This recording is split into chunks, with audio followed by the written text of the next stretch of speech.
We continue in Chapter 3, the cell, talking about the cytoskeleton. The cytoskeleton provides shape and support for the cell. It's composed of microtubules, which are the thickest, intermediate filaments, and microfilaments, which are the thinnest.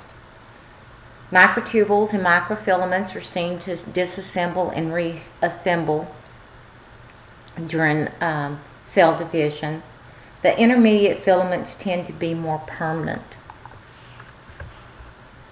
Microtubules are made of the protein tubulin. Microtubules are responsible for the structure and the movement of cilia and flagella. Cilia are numerous short extensions in a cell that move back and forth. These cilia can be found in the cells lining the respiratory tract and also are found at the opening of the oviduct, that when an ovary is released, these cilia help to sweep the egg further into the oviduct so that fertilization can occur. Flagella are larger than cilia and move in an undulating manner. In humans, flagella are only found on sperm cells. Pardon me. Microtubules are also found in Golgi complexes that we talked about earlier, aiding in the process of transport. Certain drugs that interfere with microtubule synthesis would interfere with microtubule synthesis. Microtubules also can transport components such as vesicles containing toxins such as rabies to the cell surface to be released to other regions of the body. Microtubules form the tracts from which organelles or vesicles travel, such as secretory vesicles budding from the Golgi complex, moving to the plasma membrane. They also allow the viruses, such as we previously talked about, such as rabies, to move through nerve cells.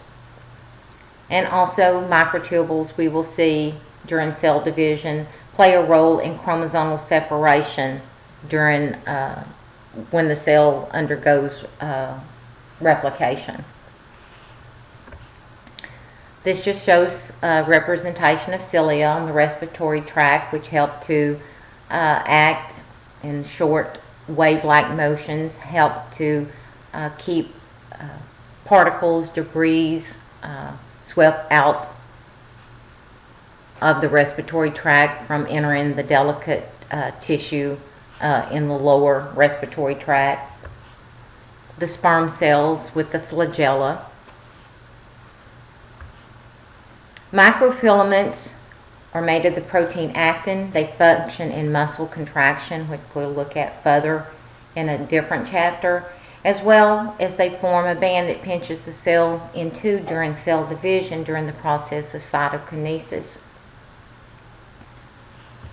Intermediate filaments are a more diverse group and tend to stay more permanent, but they do help to maintain the cell shape as well as to anchor organelles.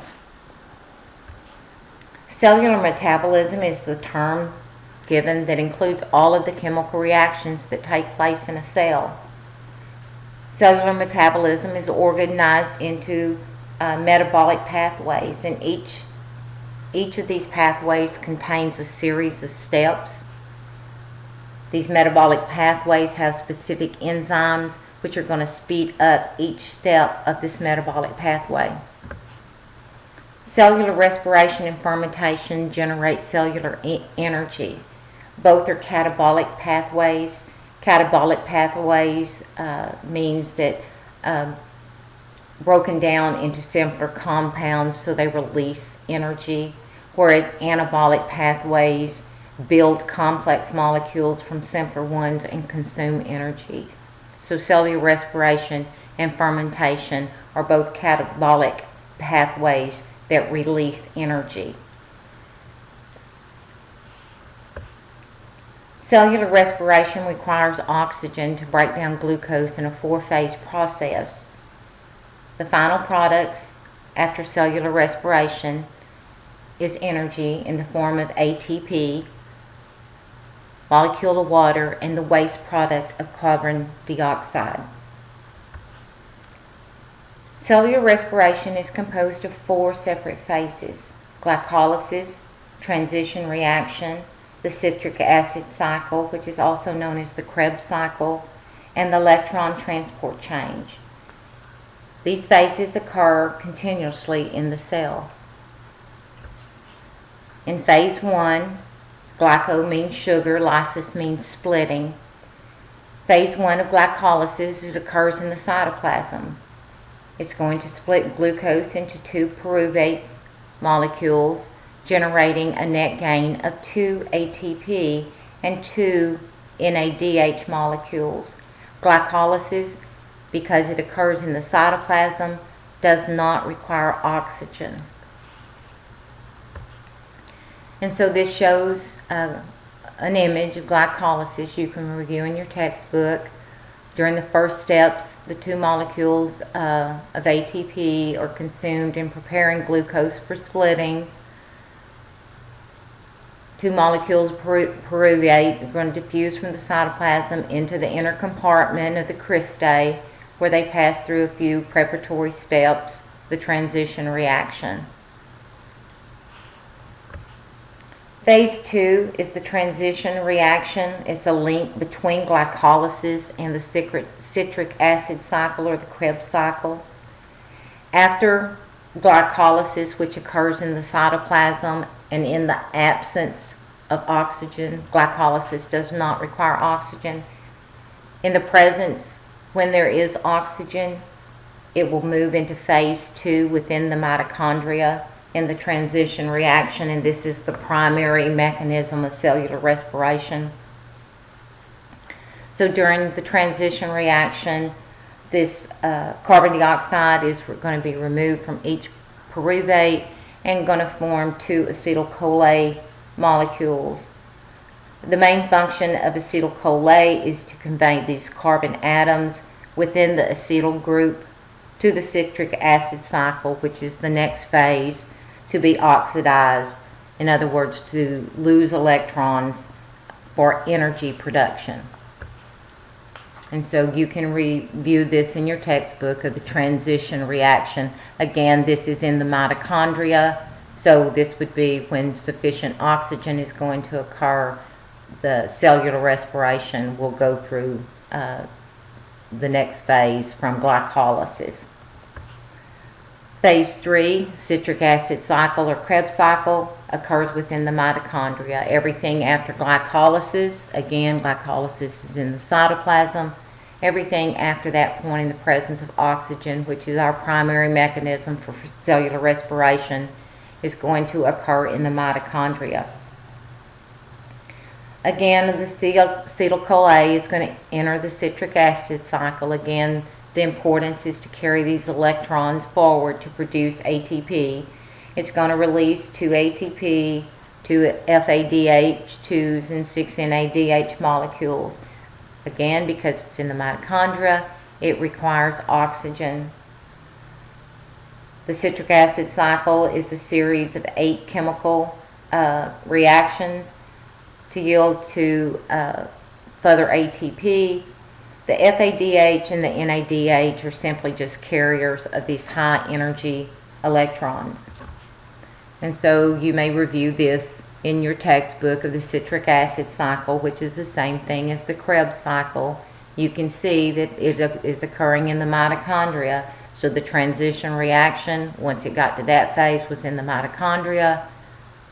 Citric acid cycle is in the mitochondria as well. It's a series of 8 separate reactions. The electron transport chain also occurs within the mitochondria, within the inner membrane or inner cristae. The electrons from FADH and NADH are transferred from one protein to another until they reach oxygen. The electron transport chain is responsible for releasing the most energy, 32 ATP. Again, it requires oxygen, and it ends with water being formed.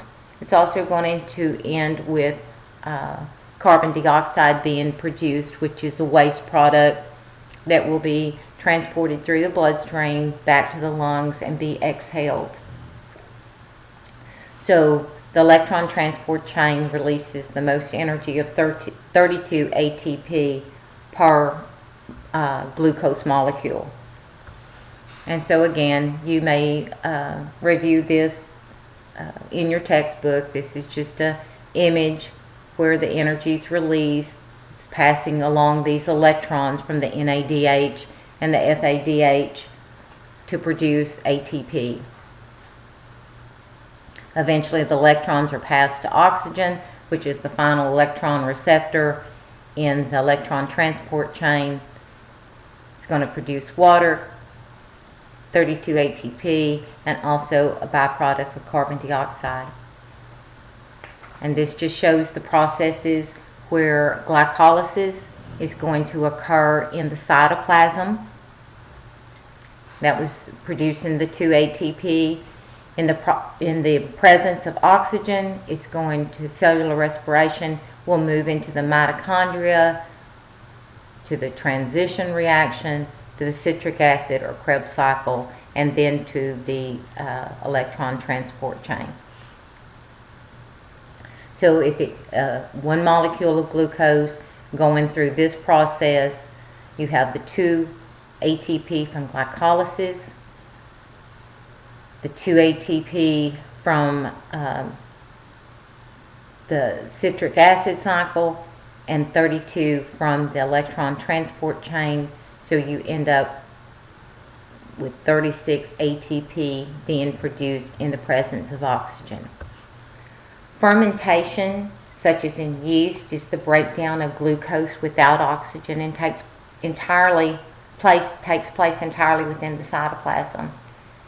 It's not efficient compared with cellular respiration because it only results in 2 ATP. Lactic acid fermentation is the fermentation reaction that occurs in the human body.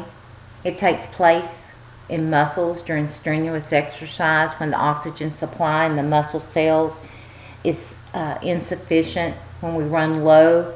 Or this can also occur in individuals with a failing respiratory system because, again, the oxygen levels would be low. This results during muscles, it results in cramps such as you have in muscle spasms, but anything that compromises the oxygen supply within the body could